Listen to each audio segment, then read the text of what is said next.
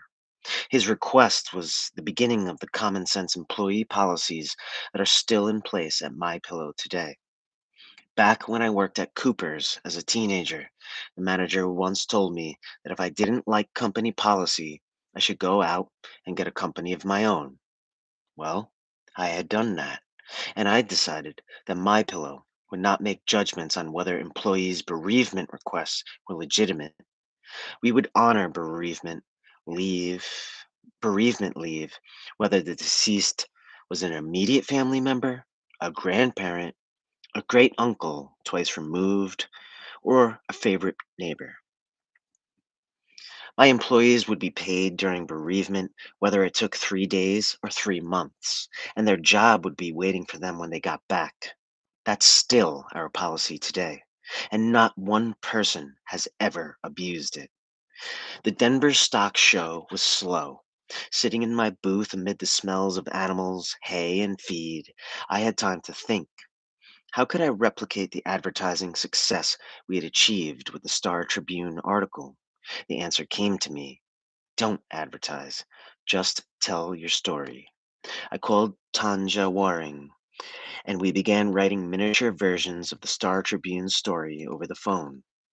We started placing these advertorials right away, again with the geeky photo. When these ads began to drop, advertising firms started calling me to say how terrible they were and how they could write much better ads for us. But since I was doubling my money, I took great pleasure in ignoring them. Not long afterward, I learned about another incredible advertising opportunity: remnant ads. Remnant ads are basically fillers. Newspapers will drop them in when they have empty space and not on any predetermined schedule. Compared to other display ads, remnant ads are incredibly inexpensive.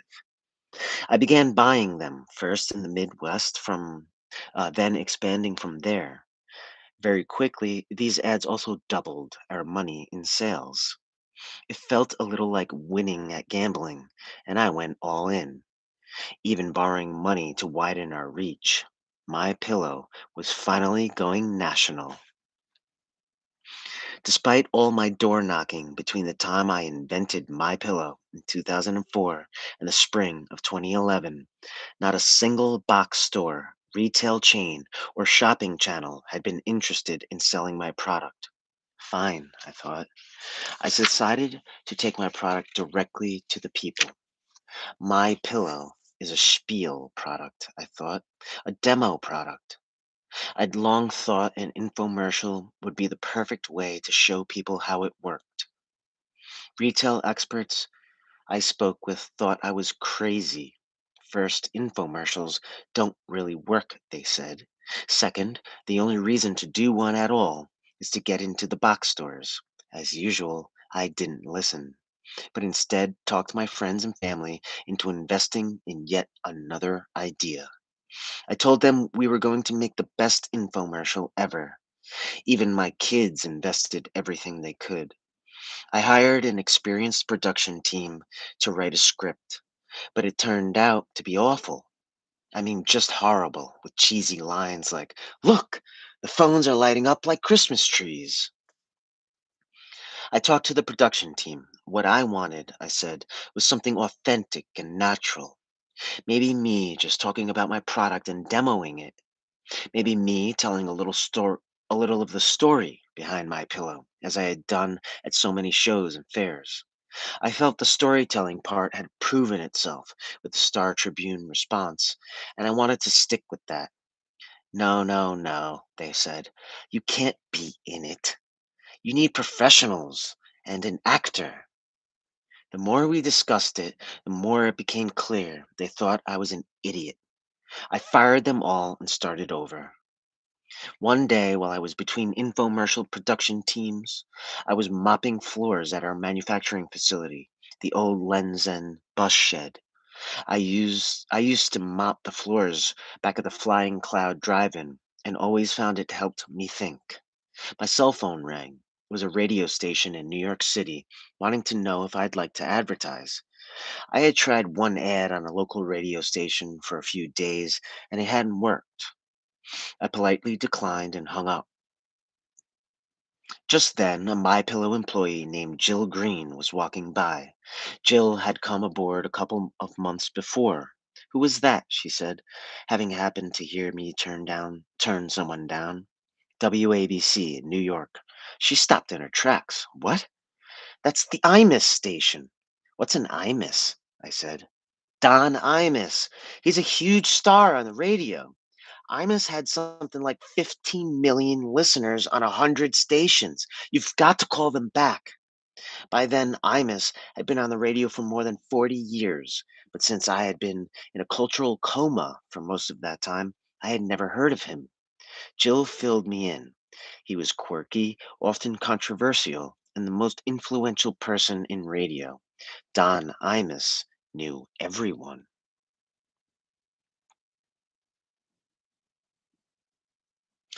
We did call WABC back. They said if we flew out to New York City, we would also get to meet Don Imus.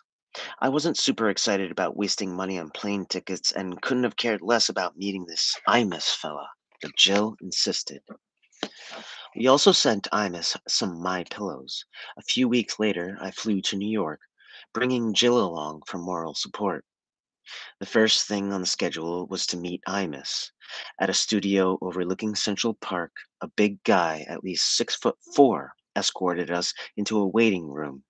I pegged him as some type of security.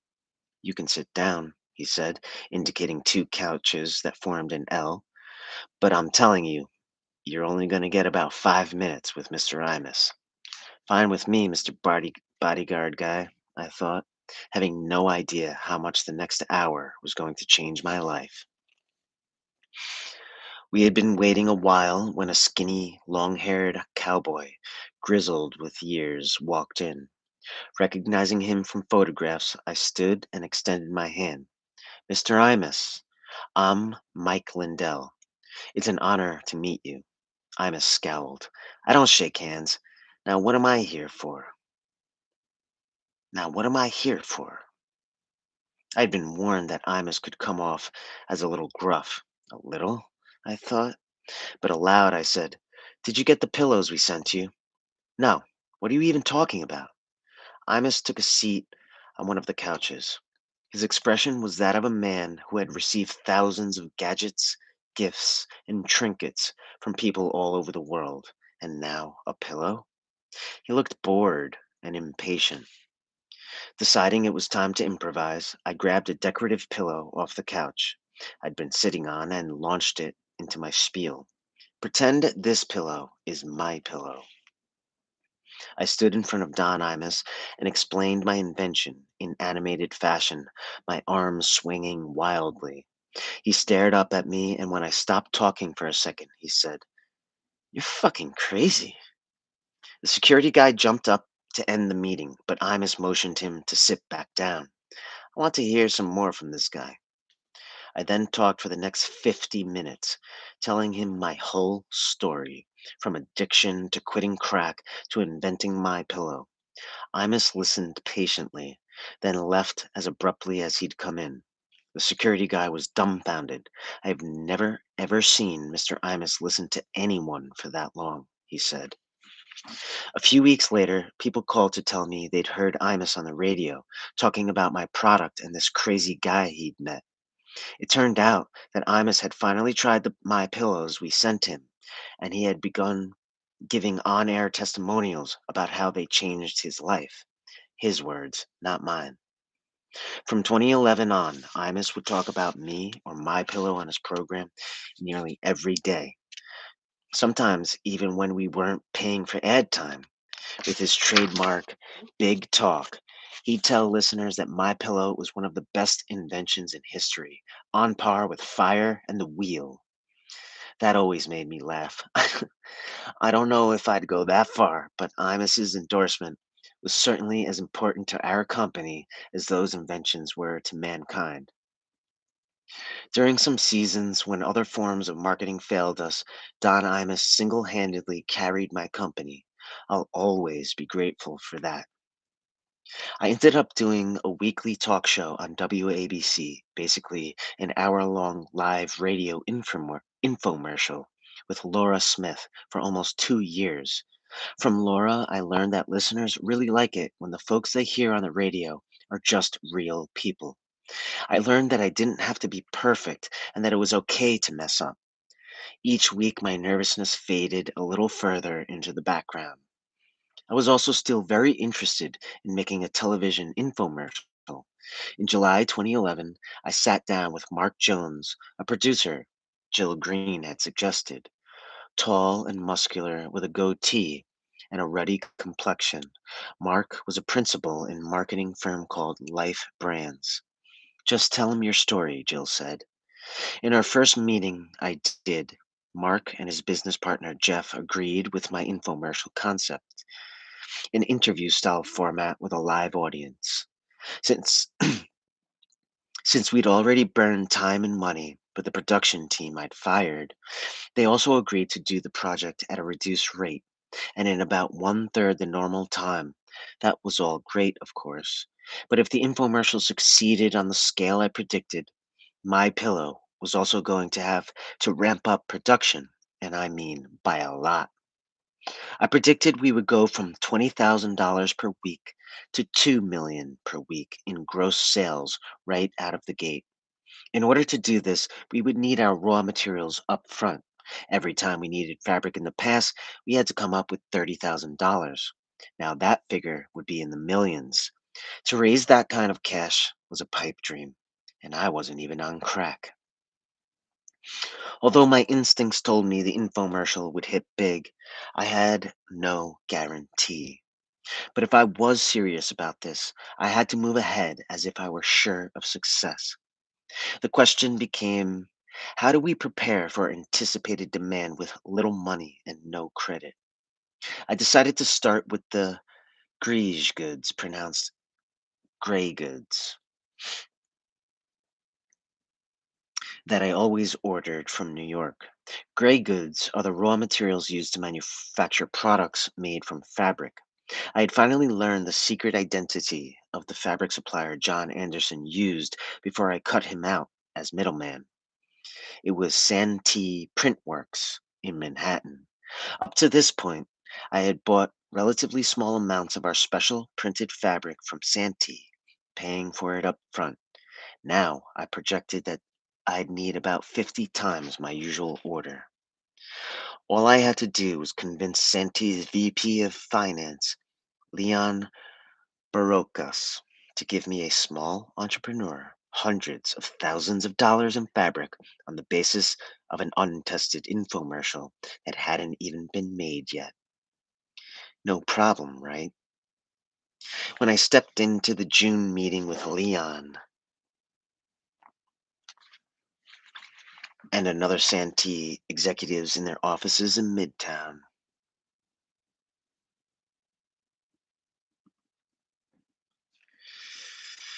Manhattan, I acted more confident than I felt.